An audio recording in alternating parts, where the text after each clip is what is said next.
Deuxième lecture. Lecture du livre de la Genèse. En ces jours-là, Dieu mit Abraham à l'épreuve.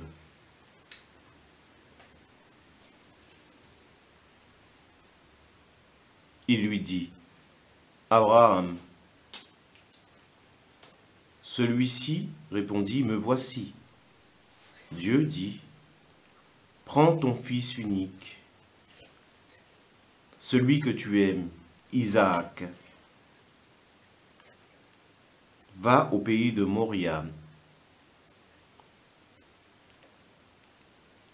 Et là, tu l'offriras en holocauste sur la montagne que je t'indiquerai. » Abraham se leva de bon matin, sella son âne, et prit avec lui 2 de ses serviteurs et son fils Isaac. Il fendit le bois pour l'holocauste et se mit en route vers l'endroit que Dieu lui avait indiqué.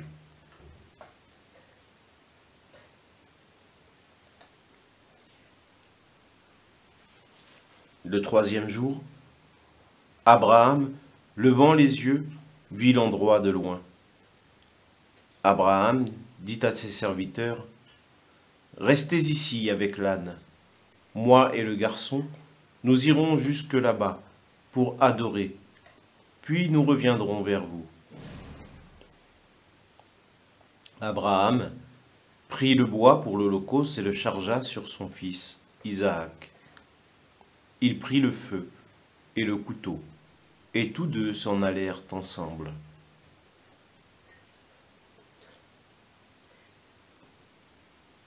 Isaac dit à son père Abraham, « Mon père !»« Eh bien, mon fils ?» Isaac reprit, « Voilà, le feu et le bois, mais où est l'agneau pour l'holocauste ?» Abraham répondit, « Dieu saura bien trouver l'agneau pour l'holocauste, mon fils. » Et ils s'en allaient tous les 2 ensemble. Ils arrivèrent à l'endroit que Dieu avait indiqué. Abraham y bâtit l'autel et disposa le bois. Puis il lia son fils Isaac et le mit sur l'autel par-dessus le bois.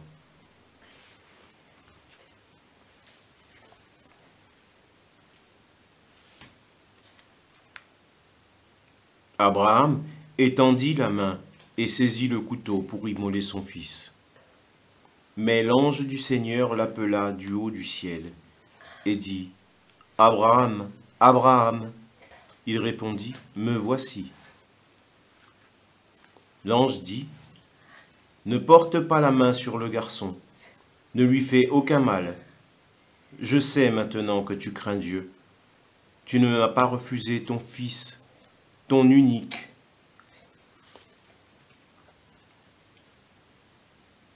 Abraham leva les yeux et vit un bélier retenu par les cornes dans un buisson.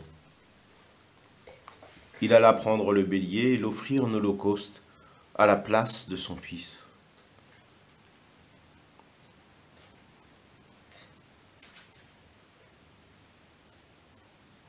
Abraham donna à ce lieu le nom de « Le Seigneur voit ».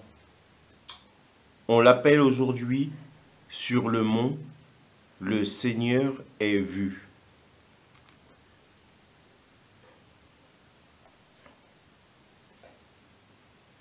Du ciel, l'ange du Seigneur appela une seconde fois Abraham.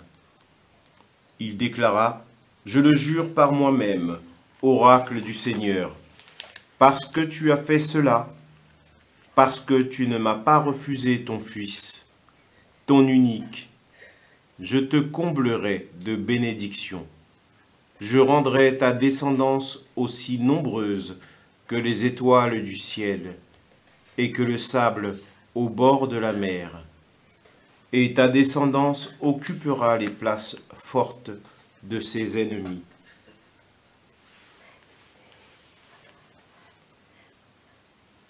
Puisque tu as écouté ma voix, toutes les nations de la terre s'adresseront l'une à l'autre la bénédiction par le nom de ta descendance.